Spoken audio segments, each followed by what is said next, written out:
Hola a todo el mundo, bienvenidos a este panel dentro del contexto del segundo Congreso Internacional de la Asociación Mexicana de Neuroética, AMNE. Yo soy José Manuel Muñoz, soy miembro directivo de dicha asociación y voy a tener hoy el honor de moderar este panel que versa sobre la situación de los neuroderechos tanto en México como en el resto del mundo. Y para ello, pues hoy tenemos el honor de tener con nosotros a los panelistas de muy alto nivel. Ellos son el doctor Arístides Rodrigo, que es comisionado presidente de Info Ciudad de México y también ha estado asociado como profesor a la Universidad Nacional de México, a la UNAM, y a la doctora Marta Sosa Navarro, que es profesora investigadora de la Universidad de Milano Bicocca en Italia. El doctor Arístides nos va a hablar sobre la situación de los así llamados neuroderechos en México, donde en los últimos años ha habido una gran actividad, especialmente este último año pasado y el anterior, con una publicación de una Carta de Derechos Digitales coordinada precisamente por el doctor Arístides y en la que se incluyen los neuroderechos como parte del articulado. Imagino que también nos hablará sobre la situación de los neuroderechos, el debate que se está produciendo sobre una posible reforma constitucional a instancias de algunos legisladores en el país.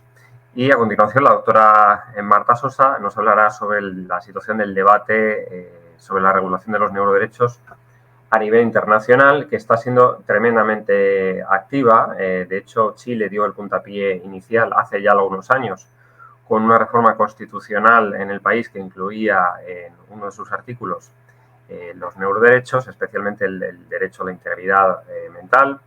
Pero después de Chile, otros muchos países se han ido sumando con diversas iniciativas, como seguramente la doctora Marta nos contará. Entre ellos, pues podemos contar, por ejemplo, España, podemos contar Brasil, podemos contar México, Argentina, Francia y algunos otros también. En Estados Unidos, donde yo ahora mismo estoy trabajando, también está habiendo actividad en el estado de Colorado, en el estado de California también parece que se mueven algunas cosas al respecto. Es decir, hay muchísima actividad, muchísima ebullición alrededor de esto que hemos venido a llamar los neuroderechos, que son, según quien los proponga, pueden ser nuevos derechos o pueden ser derechos reconceptualizados, derechos ya existentes reconceptualizados, para defender bienes jurídicos tan importantes como la identidad, como la libertad de pensamiento, por ejemplo, como la integridad, siempre en el contexto del uso y desarrollo de las neurotecnologías.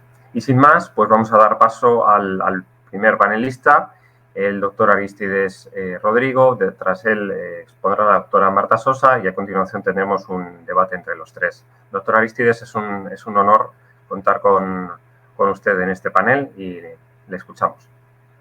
Te agradezco mucho, José Manuel, por el uso de la voz y también saludo a mis colegas panelistas y a todo el público que se encuentra presente. Y a mí me gustaría, mi estimado José Manuel, iniciar con un ejercicio. Te pediría, y a todos los que se encuentran en este momento viéndonos, que tomen su teléfono celular y accedan al apartado de configuración. Una vez que accedan a configuración, se van a ir al apartado de bienestar digital. Y una vez que entren a bienestar digital, observen y dense ese tiempo, observen cuánto tiempo pasaron el día de ayer en pantalla. Observen cuánto tiempo pasaron hace una semana y cuál es el promedio que están pasando en pantalla durante un mes. Seguramente se van a sorprender con la cifra. A muchas y a muchos de ustedes les va a arrojar que están pasando en pantalla probablemente 4, 5 o 6 horas. Este mismo ejercicio que estamos haciendo en este momento ya lo hizo el INEGI junto con el Instituto Federal de Telecomunicaciones y mostró que las y los mexicanos estamos pasando por día alrededor de 4.8 horas diarias en pantalla. Exactamente, 4.8 horas diarias en pantalla, y las y los jóvenes de entre 18 y 25 años de edad están pasando alrededor de 6.3 horas diarias en pantalla. Hagan a partir de este ejercicio, tomen su cifra y vamos a multiplicar el número de horas que pasan diariamente en pantalla, multiplíquenla por 365 días y luego divídanlo entre 24 para que veamos cuánto tiempo estamos pasando en el mundo digital. Si nos vamos con la cifra más conservadora de INEGI, es decir, las 4.8 horas diarias que pasamos en pantalla los mexicanos, los multiplicamos por estos 365 días del año y lo dividimos entre 24, nos va a arrojar que las y los mexicanos estamos pasando alrededor de 2 meses con 13 días aquí en el mundo virtual. Y ojo, estoy hablando solamente del teléfono celular. Y ello nos lleva a repensar si realmente seguimos viviendo en un mundo físico o en realidad ya nos estamos trasladando a un entorno digital, y un entorno digital en el que todos los días estamos conviviendo, en el que todos los días estamos llevando nuestras actividades cotidianas, como lo es hacer el súper, como lo es incluso la educación, que incluso se aumentó durante la propia pandemia y fue la única vía para seguir impartiendo clases, para seguir impartiendo conferencias. Es más, este medio, la conferencia que tenemos el día de hoy, este panel, es un ejemplo del cambio o la transición que se está viviendo de un entorno físico a un entorno digital, y cómo gran parte de nuestras actividades que realizábamos en este mundo físico ahora están en el entorno digital.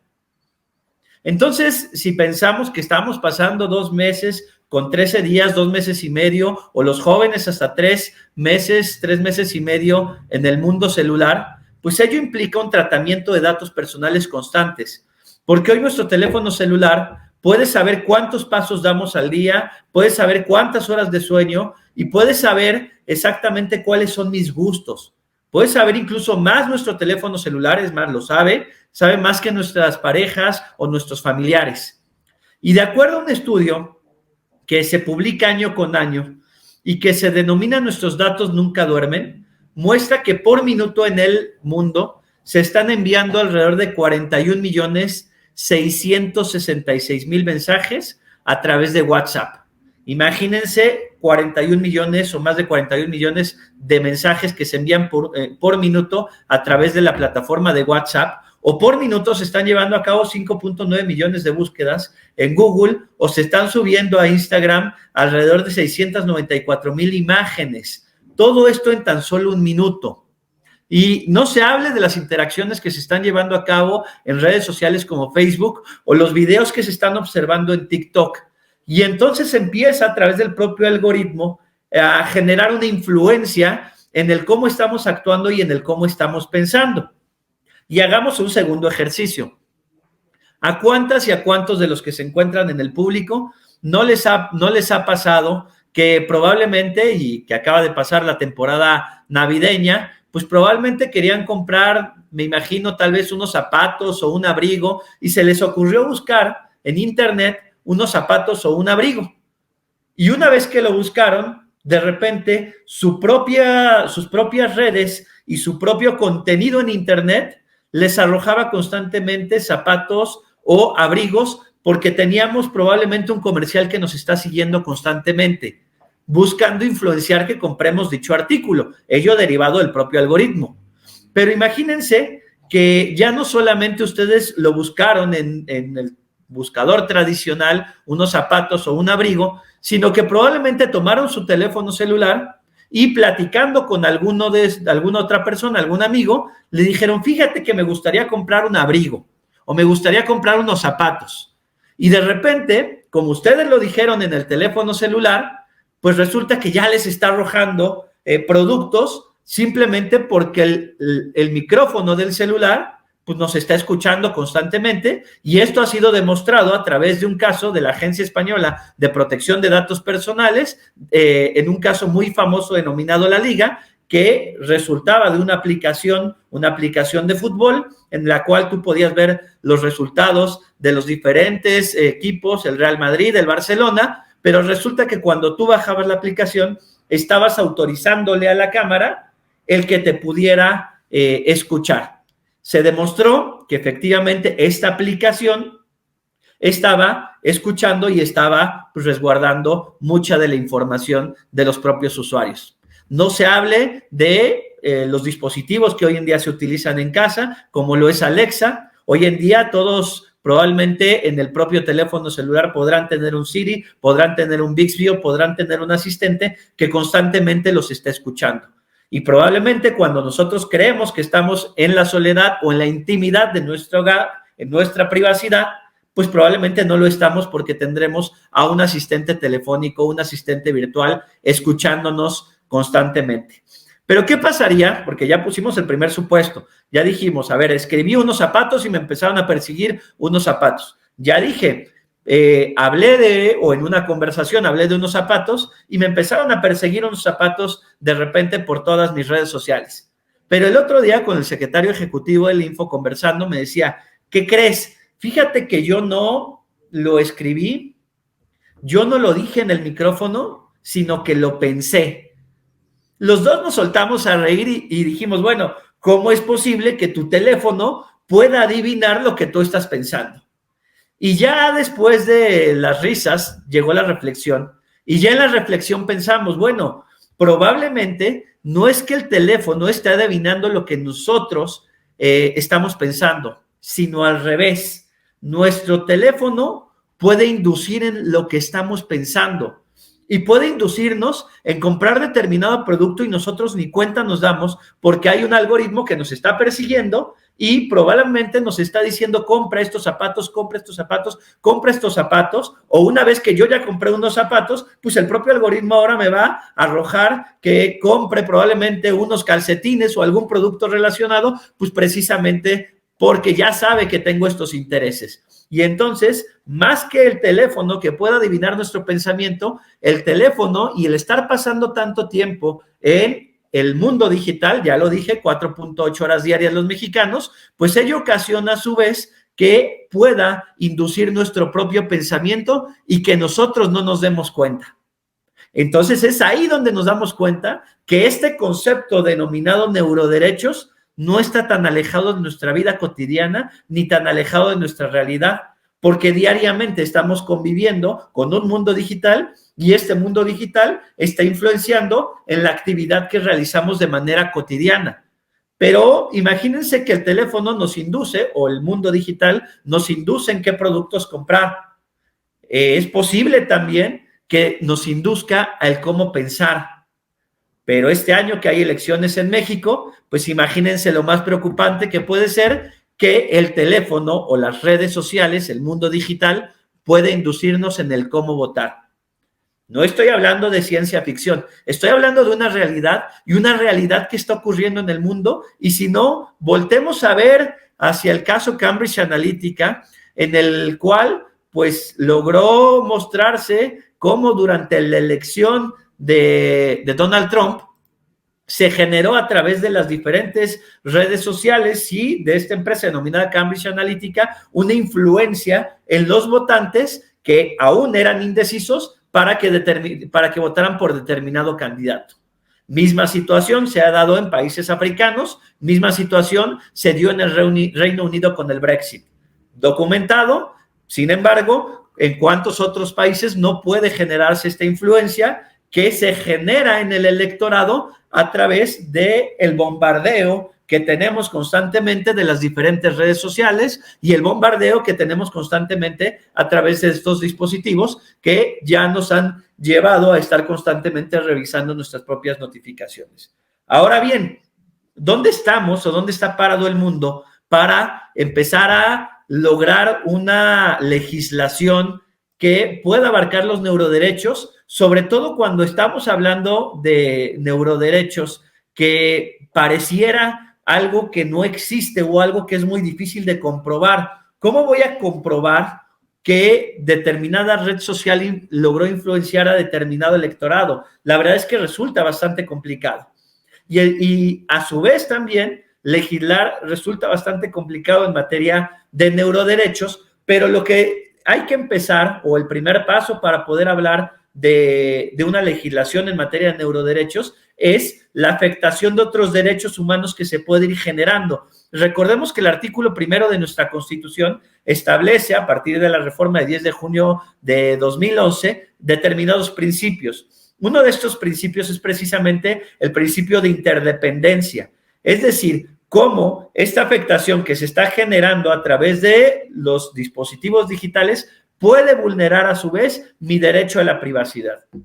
¿Dónde vamos a encontrar el derecho a la privacidad en la Constitución mexicana? En el artículo 16, segundo párrafo, en donde se establecen incluso los denominados derechos ARCO: acceso, rectificación, cancelación y oposición. En México tenemos al respecto, o en materia de protección de datos personales, dos grandes legislaciones. La primera de ellas es la Ley Federal de Protección de Datos Personales. Esta legislación fue publicada en el año 2010, y la segunda de ellas es la Ley General de Protección de Datos Personales en posesión de sujetos obligados, y esta es del año 2017. Me voy a referir a la primera, que es la Ley Federal, y que se refiere precisamente a los particulares. Es una legislación que desde mi punto de vista resulta ya bastante obsoleta.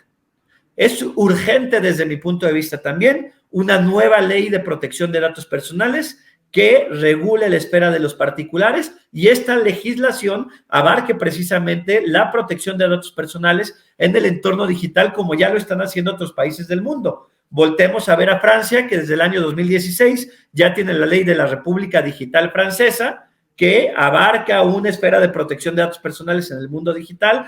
Voltemos a ver a España, que desde el año 2018 lanza la Ley 3/2018, y en donde abarca todo un título denominado Protección de Datos Personales en el mundo digital. Voltemos a ver a Estados Unidos. En California tiene el CCPA, en Canadá tiene el PIPEDA, y vamos observando cómo el mundo ya está legislando en materia de protección de datos personales en el entorno digital. ¿Dónde está parado Latinoamérica en lo que se refiere a los datos personales en los mundos digitales? Lamentablemente, pocos son los países que se han atrevido, que han logrado dar un paso para legislar en los entornos digitales, y uno de ellos, y de manera muy breve, es Chile, que incorpora en su propia constitución a los denominados neuroderechos. Hoy en día, de hecho, hemos estado trabajando desde México muy de la mano con Ciro Colombara y con Moisés Sánchez para vislumbrar cómo podría generarse un marco legislativo mexicano que se refiera a los neuroderechos, pero primero lograr convencer a el mundo jurídico respecto a la existencia de los denominados neuroderechos.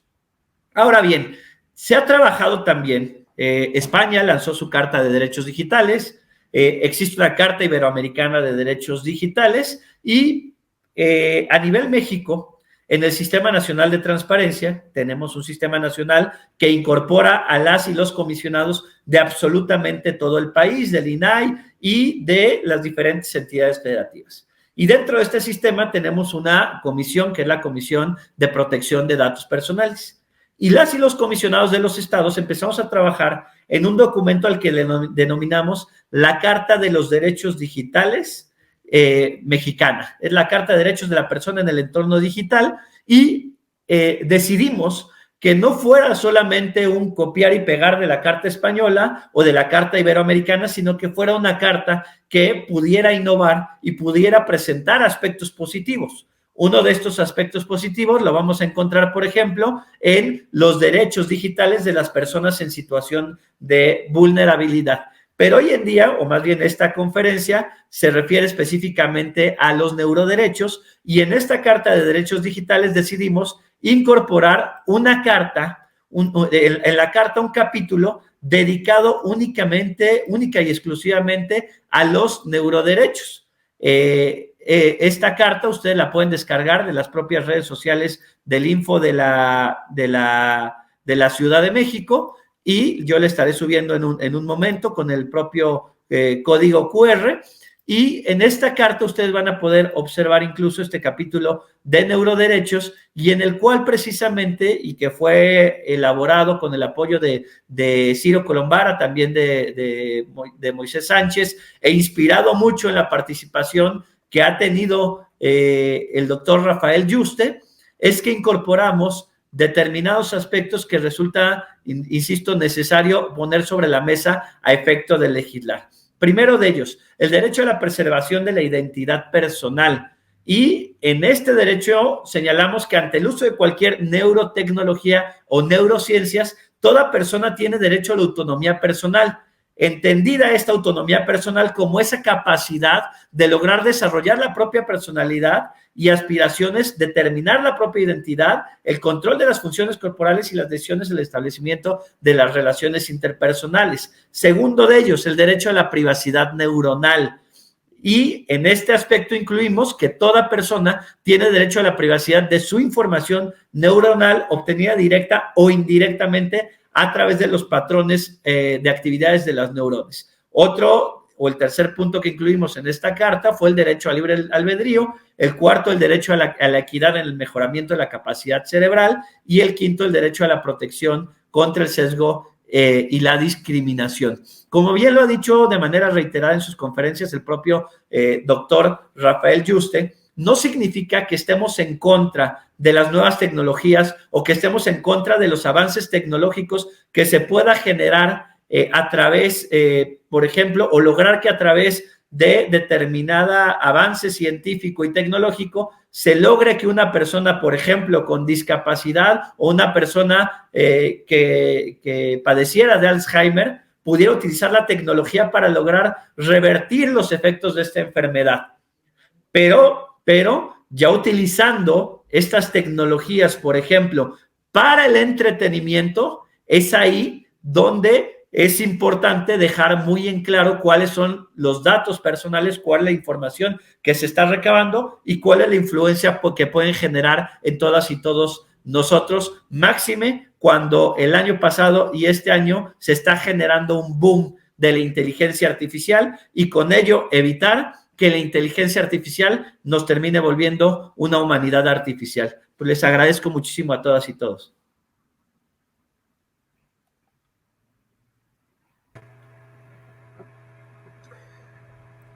Muchísimas gracias, doctor, por su intervención y así como también, por supuesto, por su liderazgo en la coordinación de esta interesantísima Carta de Derechos Digitales mexicana que ha supuesto la primera incursión de los neuroderechos como parte de esta carta en el país y una de las primeras iniciativas a nivel mundial. Así que felicidades por esa iniciativa, sin duda.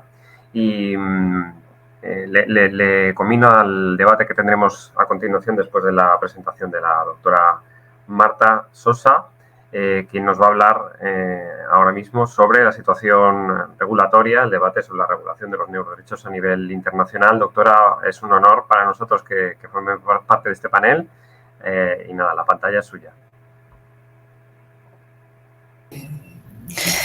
Bueno, muchísimas gracias. Yo querría empezar agradeciendo al doctor José Manuel Muñoz por esta amable invitación, a la Asociación Mexicana de Neuroética por organizar este congreso tan importante en este momento. En el tiempo que tengo, los 20 minutos que tengo a disposición, yo lo que querría hacer es un repaso del estado del arte por lo que se refiere a la gobernanza internacional en el ámbito de la neurotecnología, es decir, dónde estamos a nivel de regulación por lo que respecta a la neurotecnología.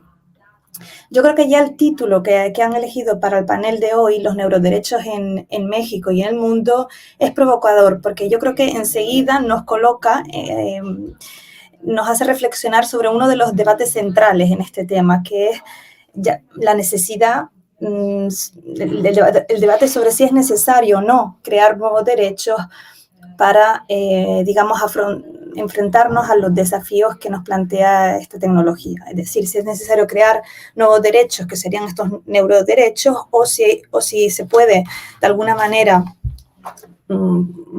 proteger la dignidad humana y los derechos humanos a través de las categorías ya existentes, pero adaptando y reinterpretándolos, actualizando su significado de acuerdo con los avances en ámbito tecnológico y en el ámbito que nos compete y de lo que nos estamos ocupando hoy, en el ámbito concreto de la neurotecnología. El índice que yo voy a seguir para mi presentación, siguiente, por favor. Siguiente, sí.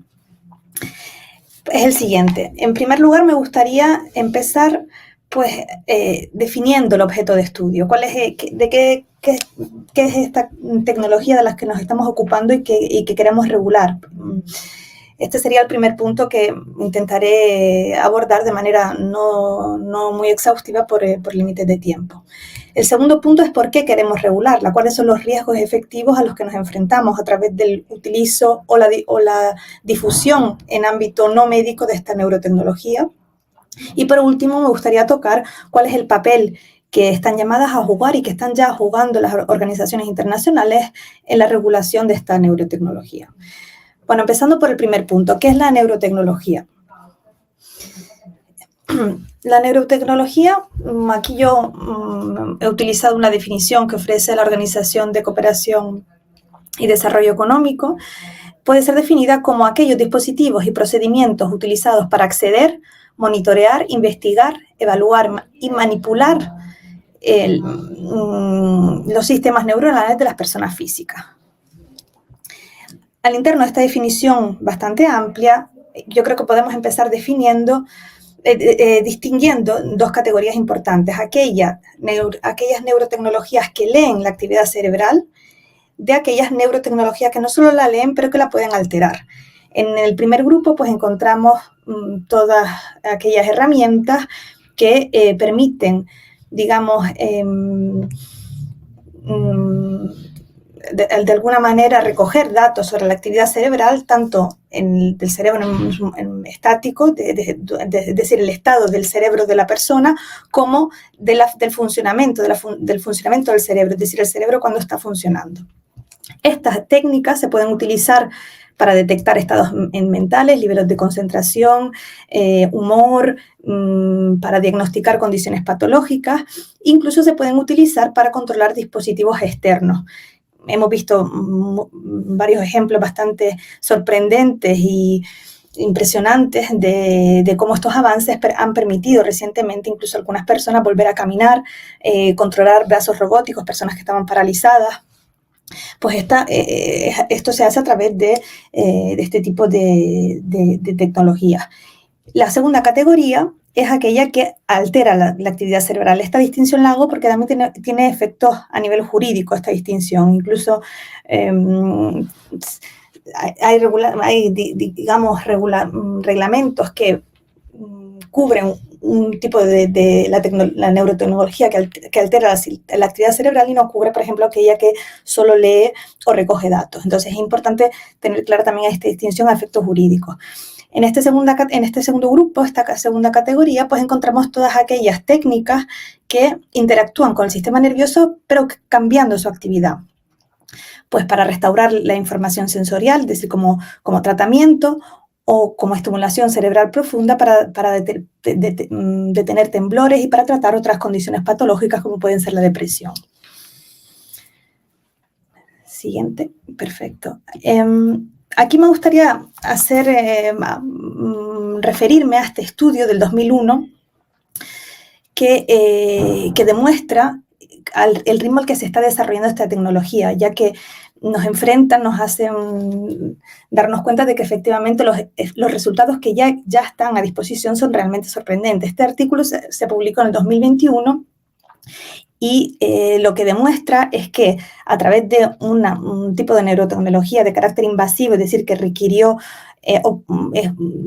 una operación y la implantación de un chip al interno del cerebro para que funcionara, pues este experimento fue definido como los autores como la primera demostración exitosa de que se puede decodificar directamente del cerebro palabras y frases enteras sin necesidad de que la persona hable. Es decir, a través de la interpretación de las señales del cerebro se pudo, digamos, leer el pensamiento, las palabras que quería decir el paciente que en este caso participó en el experimento. Entonces, es realmente un estudio que demuestra hasta qué punto dónde ha llegado en el ámbito médico la neurotecnología. Siguiente. Otra forma de clasificar la neurotecnología es la de dividirla en estas categorías: neurotecnologías invasivas y neurotecnologías no invasivas o wearables. En el primer grupo encontramos aquellas neurotecnologías que requieren cirugías, que requieren colocar electrodos debajo del cráneo de la persona, que normalmente se utilizan bajo vigilancia y control médico y cuyas capacidades, cuyo potencial es mucho mayor en lo que se refiere a la precisión, tanto en la lectura de las señales y de la información como en la alteración de la misma. Un ejemplo de neurotecnología clasificada como invasiva es la estimulación cerebral profunda, que implica la implantación de electrodos en determinadas áreas del cerebro. También esta clasificación es importante a efectos jurídicos porque mientras la neurotecnología invasiva que requiere operación está cubierta de alguna manera por la regulación de dispositivos médicos y por tanto está protegida por toda una serie de garantías, el consentimiento del paciente tiene toda una serie de requisitos que no se encuentran vigentes cuando hablamos de neurotecnologías no invasivas. Es importante, por tanto, tener clara esta distinción. Las no invasivas o wearables permiten leer o alterar el estado del cerebro, pero sin requerir cirugía.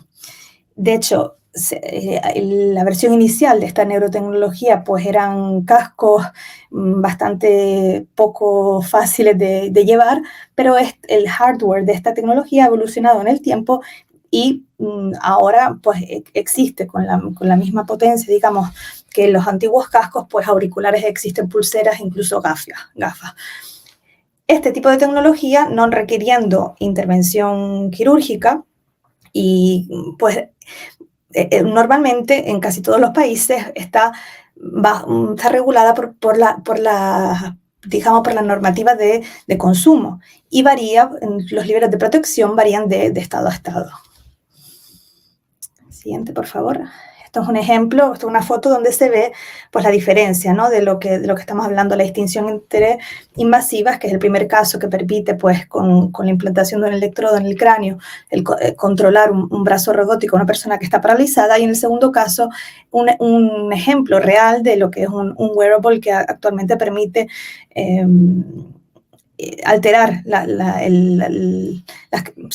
situación, el estado del cerebro, pues para aumentar la concentración, para meditar, para toda una serie de aumentar las capacidades, toda una serie de funciones. Siguiente, por favor. Última distinción que podemos hacer al interno de la neurotecnología, pues nace de la aplicación que le demos a la misma. Existe neurotecnología para aplicación clínica o de investigación, es decir, para tratamiento de enfermedades neurológicas, ya se mencionaron algunas en la presentación anterior, o para la restauración de las funciones motoras, incluso para la restauración de la vista, en algunos casos se está desarrollando en este campo.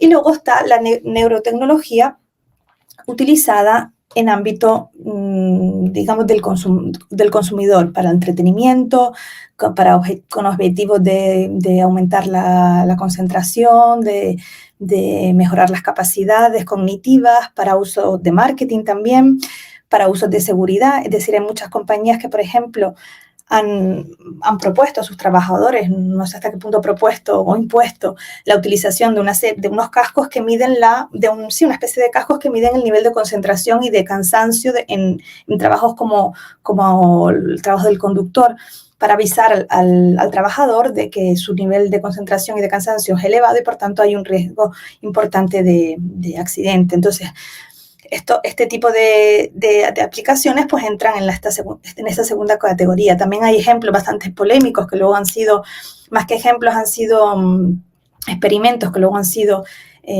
suspendidos en el ámbito de la educación. Un famoso experimento en China en el 2018 con una empresa con base en California que puso a disposición de una clase de niños de primero, creo, o tercero de GB, pues estos wristbands, estos headbands, estos cascos que medían el nivel de concentración de los alumnos durante la clase. Entonces, todo esto son ejemplos de potenciales aplicaciones de la neurotecnología fuera del ámbito médico. Siguiente, por favor. Bueno, hasta aquí el primer punto. ¿Cuál es el objeto de estudio? ¿Qué es lo que queremos regular? Ahora paso brevemente al segundo punto, para intentar entender por qué es importante regularlo, cuáles son los riesgos que se derivan de esta neurotecnología, y sobre todo más que de la neurotecnología en sí misma, de determinados usos de esta neurotecnología fuera del ámbito médico. Los riesgos principales, yo los he elencado aquí, pues son aquellos que tienen que ver con la protección de los datos mentales, por todo lo que se mencionaba anteriormente, sobre cuando aplicamos toda esta teoría que hemos escuchado en la presentación anterior a los datos que obtenemos, que podemos recoger directamente del cerebro, pues los riesgos todavía son mayores, ¿no? Entonces, el primer riesgo es el de la privacidad mental, porque tenemos que tener la normativa, las leyes en vigor que nos permitan proteger esta información y que no puedan, digamos, ser difundidas, que no puedan ser utilizados por los empleadores, por estados autoritarios para fines distintos de los que hemos dado el consentimiento para ser utilizados. El problema de la equidad en el acceso a la neurotecnología, porque mucha de esta neurotecnología tiene, como hemos dicho antes, también en el ámbito no médico, efectos positivos, es decir, puede aumentar nuestras capacidades, nuestra performance, nuestras capacidades cognitivas en general, nuestro nivel de concentración. Entonces, el poder acceder de manera ecua a estas tecnologías, pues también se presenta como uno de los problemas que se tendrán que afrontar a nivel internacional. El problema de la integridad mental. Hemos visto que se puede alterar el estado del cerebro a través de esta tecnología, es decir, es posible que a través de su uso, sobre todo si es un mal uso, podamos sufrir consecuencias negativas. Se han, de hecho, establecido una serie de criterios para determinar si una determinada alteración del cerebro puede ser constitutiva o no de un daño y por tanto, de una violación de la integridad mental, que son los que elenco aquí, que el acceso sea directo, que no sea no autorizado y que cause un daño psicológico. También puede tener efectos para la identidad personal, precisamente por lo que se decía anteriormente sobre el garantizar la continuidad psicológica. Hay determinadas neurotecnologías que alteran la percepción que tenemos, que producen cambios a nivel de agresividad, comportamientos sexuales, toda una serie de cambios que pueden tener un impacto sobre lo que nosotros consideramos como nuestra esencia, ¿no? Entonces, eso también tiene que quedar protegido. Y por último, lo que se ha llamado comúnmente la libertad cognitiva. Aquí pues hay un gran debate sobre qué es lo que abarca esta libertad cognitiva, hasta dónde llega, si es solo una libertad negativa o también es una libertad positiva, pero bueno, sobre esto quizá podemos debatir un poco durante el debate. Siguiente, por favor. Y llegamos a la tercera parte de mi presentación, que es en la que yo me quería realmente concentrar, es decir, ¿cuál es el papel a la vista de la situación, del estado de desarrollo, del estado de avance de la tecnología y de los riesgos que la difusión de esta neurotecnología, sobre todo a nivel de consumidor, conlleva? Se hace evidente que es necesaria una gobernanza, ¿no? Que es urgente, además, que esta gobernanza se desarrolle a nivel internacional. Al interno de esta problemática, la pregunta que surge naturalmente es cuál es el papel que deben jugar las organizaciones internacionales en la definición de esta gobernanza, en la creación y en la adopción de marcos normativos o no normativos para regular y para guiar esta situación, este problema.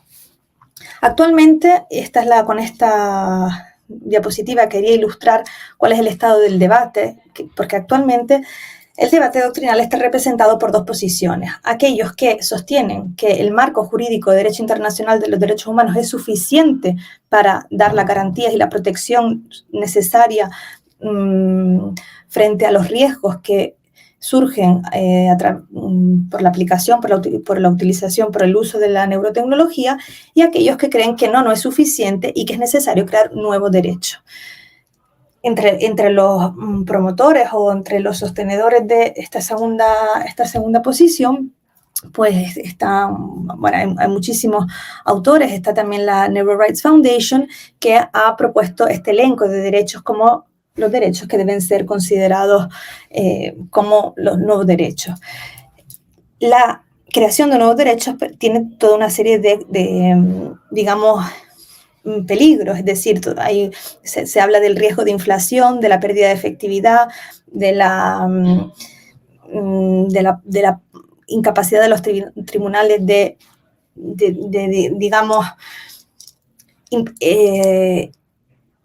aplicar eficazmente derechos nuevos cuando ya los que tenemos de alguna manera cuesta aplicarlos. Entonces hay muchos autores que consideran que a través de la interpretación, pues, del derecho a la libertad de expresión, del derecho a la libertad de pensamiento, de los derechos de privacidad que se encuentran al interno del derecho a la vida privada, de la dignidad como valor que está en el centro de todo el sistema internacional de derechos humanos, pues ya existen las herramientas jurídicas que van reinterpretadas.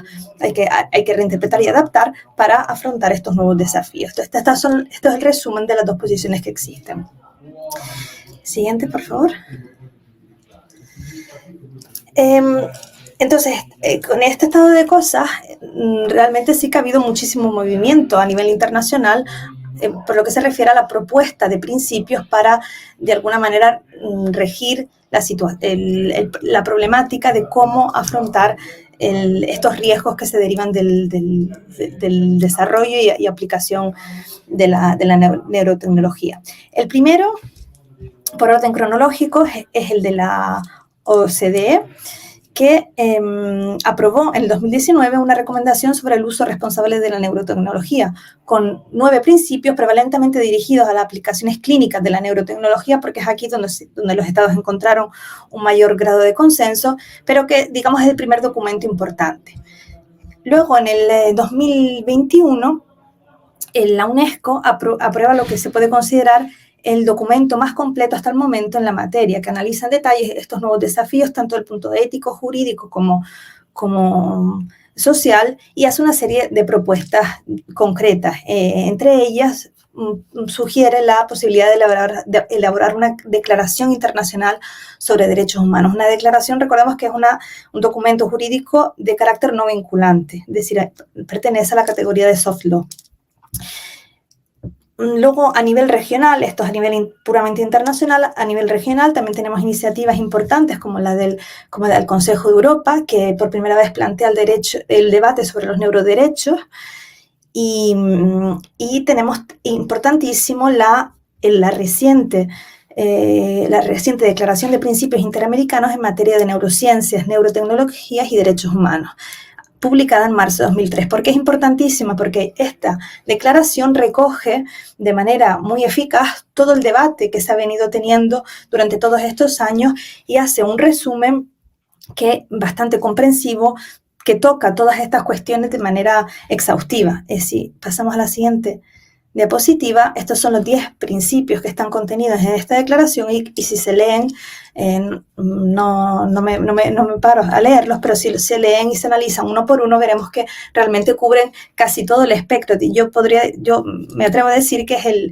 es la declaración más completa que existe al momento en este sentido, porque aborda tanto los riesgos en ámbito clínico como los riesgos en ámbito no clínico de consumidor. Siguiente, aquí, simplemente hacer una referencia al hecho de que, a pesar de que hay este desarrollo a nivel internacional, se trata de un tema que se ha abordado de manera multinivel, es decir, que tanto las organizaciones internacionales como los estados, como incluso las empresas y toda una serie de iniciativas privadas han querido contribuir a esta regulación, proponiendo toda una serie de estándares que aquí elenco. Con esto termino, simplemente acabo con una referencia a cuál es la situación actual que a nivel internacional, porque la pregunta que nos hacemos es si en este estado de cosas estamos ante una situación de un cambio de ruta hacia la creación de un instrumento internacional o jurídicamente vinculante, porque es lo que parece que se está pidiendo desde la UNESCO y lo que podría estar sugiriendo el Consejo de Derechos Humanos, que recientemente ha adoptado una resolución en la que no se pronuncia explícitamente sobre este tema, pero sí que solicita al comité asesor un estudio donde analizar de qué manera hay que afrontar este nuevo desafío. Con esto termino y muchísimas gracias. Muchísimas gracias, doctora Marta, por la exposición tan comprensiva, ¿no? Tan amplia de esta situación de los neuroderechos a nivel internacional y además en tan poco tiempo, lo cual le agradecemos mucho. Tenemos unos 10 minutos para debatir tanto con el doctor Arístides como con la doctora Marta. Sí que me gustaría pues realizarle al menos una pregunta a cada uno, pero por favor siéntanse libres de aunque no sean la persona a la que le dijo la pregunta, pues intervenir, por supuesto, si tienen alguna observación que hacer.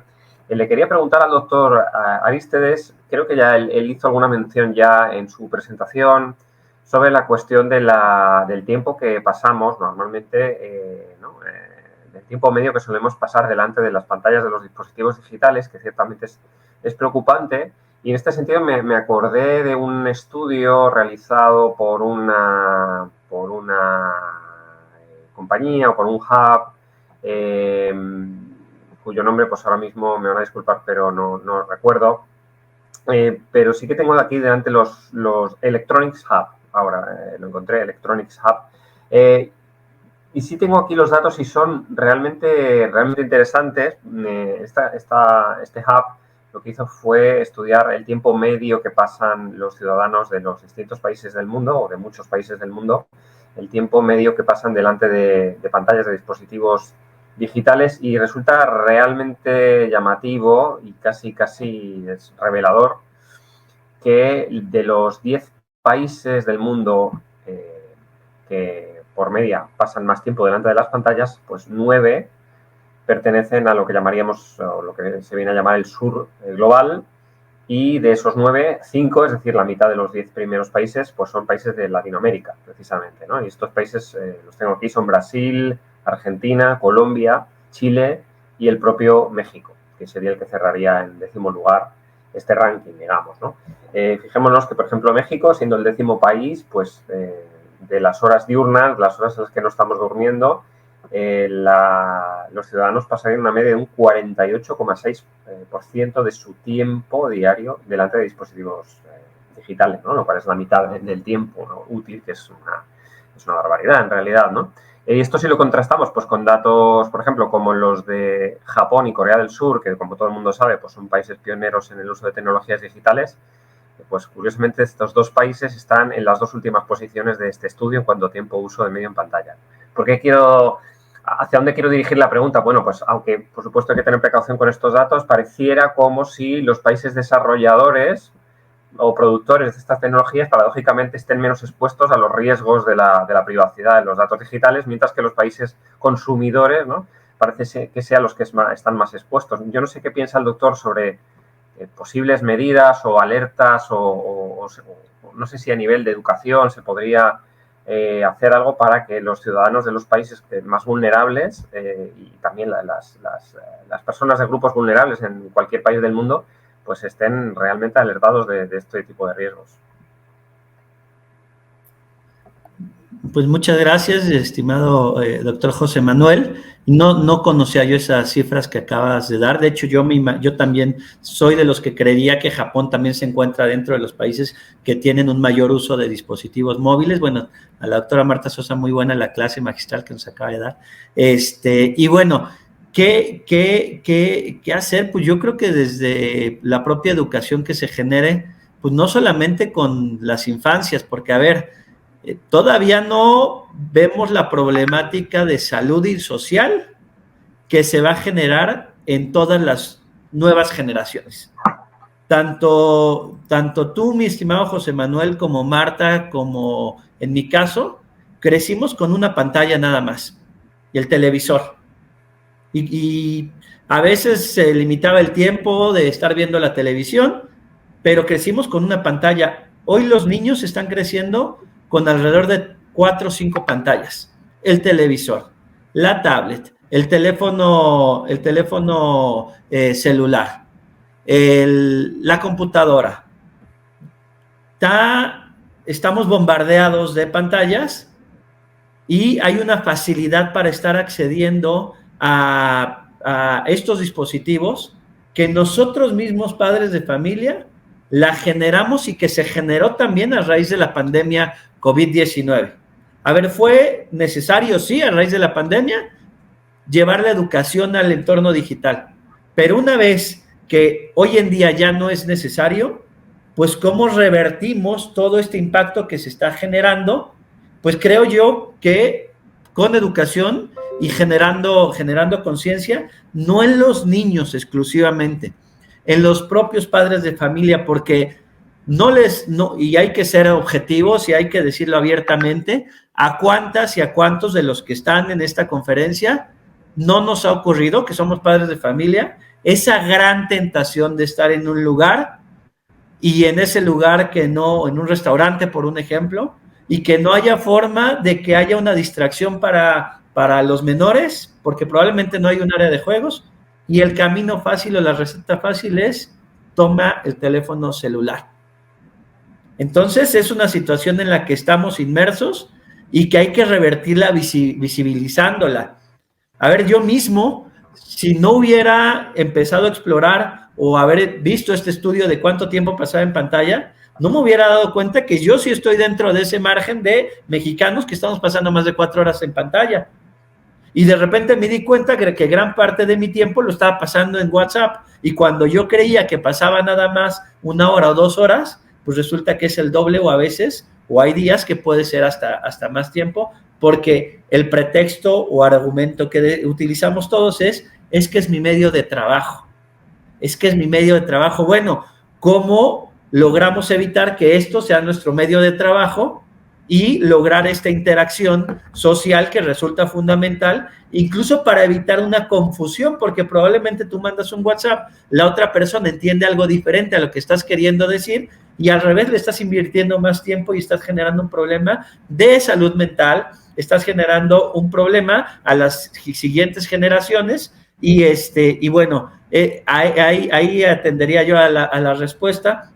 Pero interesante, muy interesante lo que decía también la doctora Marta Sosa de cómo se da este gran debate entre quienes consideran que a partir de los principios que ya existen en materia de derechos humanos y tratados internacionales, pues no es necesario legislar, y todos aquellos que consideramos, porque yo me incluyo dentro de ellos, que consideramos que sí resulta actualizar la propia legislación en materia de protección de datos personales, específicamente en lo que se refiere a neuroderechos, insistiendo siempre en no estar negados a los avances científicos y médicos que se pueden generar a través de estas nuevas tecnologías, pero no a través del entretenimiento, en donde sí se puede generar una afectación en el pensamiento y en la propia salud de las futuras generaciones. Esa sería mi respuesta. Muchas gracias, doctor.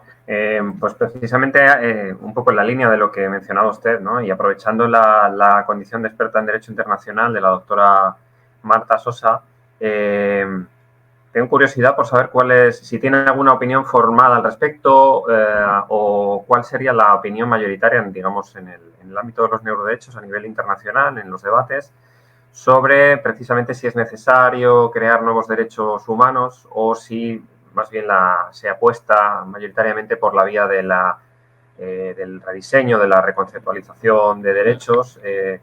Yo, por ejemplo, estoy acordándome ahora del reciente caso que ha sido muy sonado en Chile, el caso judicial de la Corte Suprema de Chile de la protección de datos neuronales, que se ha basado en la Constitución de Chile de 1980 sobre la privacidad personal, ¿no? Por ejemplo, y sin embargo ha sido una sentencia que ha servido para proteger los datos personales. Pareciera como si de alguna manera, justamente en el mismo país donde se ha iniciado el movimiento de los neuroderechos, la vía de la reconceptualización se estuviera imponiendo por vía judicial, pero no sé cuál es la opinión de la doctora al respecto.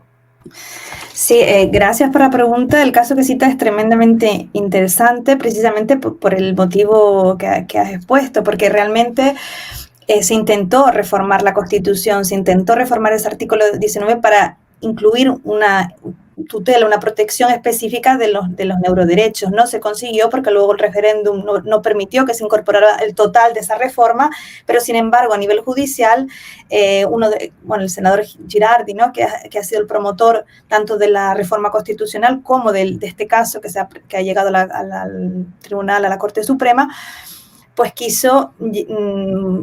obtuvo un pronunciamiento judicial que permitió que se afirmara la protección de los datos personales, en este caso de los datos neuronales, a través de un instrumento que ya existía. Precisamente es un poco en lo que consiste este debate. Si realmente es necesario incurrir en el riesgo de inflación de derechos, que siempre parece que, muy a menudo parece que cuando existe un problema, una pretensión moral,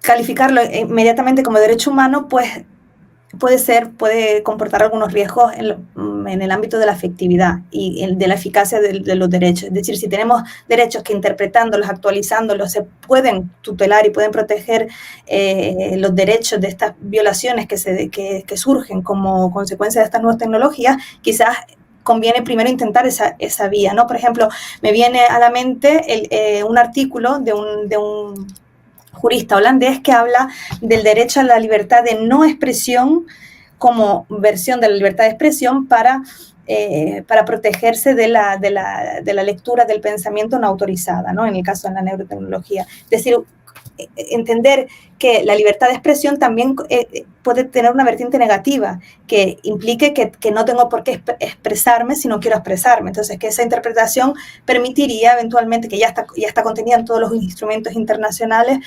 permitiría... Es verdad que cuando se adoptaron tanto el Pacto Internacional de Derechos Civiles y Políticos como la Declaración Universal de Derechos Humanos, no se concebía la posibilidad de que se pudiera leer o alterar el cerebro. Esto es una realidad. Pero eso no quiere decir que el bien jurídico, que es la integridad y la privacidad mental, no haya sido siempre un bien jurídico que todos consideramos que tiene un valor y que haya que proteger. Esa es la pregunta que yo creo que como juristas nos tenemos que hacer. Lo consideramos que es un bien protegido y aunque no se estuviera explícitamente reconocido en estos instrumentos porque no existía la tecnología para tener que explicitarlo, ya se entendía que era un bien jurídico que teníamos que proteger, entonces interpretemos los derechos que tenemos de modo que nos permitan garantizar esta protección.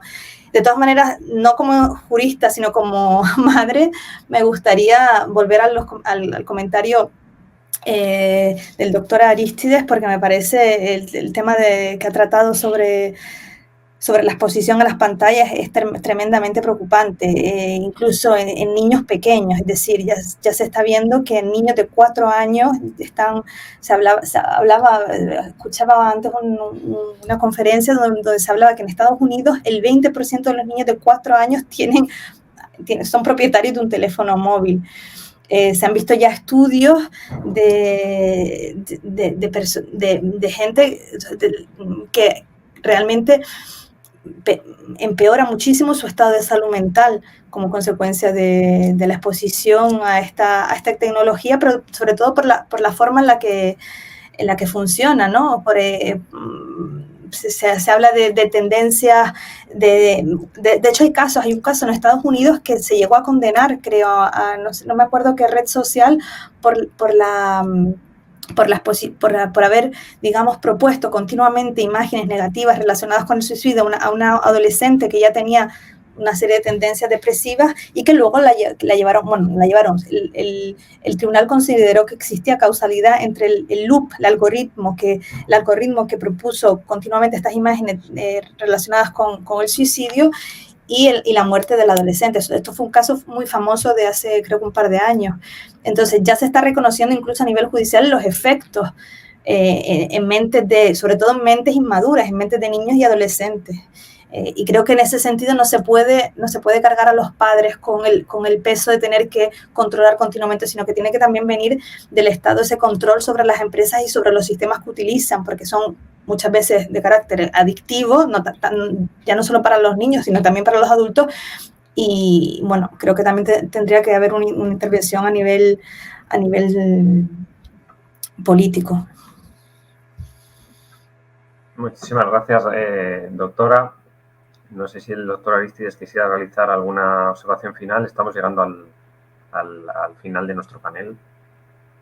Sí, no, pues la verdad es que muy, muy interesante y bueno, está el tema en boga, va a seguir durante los siguientes años y sí, efectivamente, pues existen dos vías, o bueno, existen diferentes vías, pero hay dos principales para ir moldeando el derecho.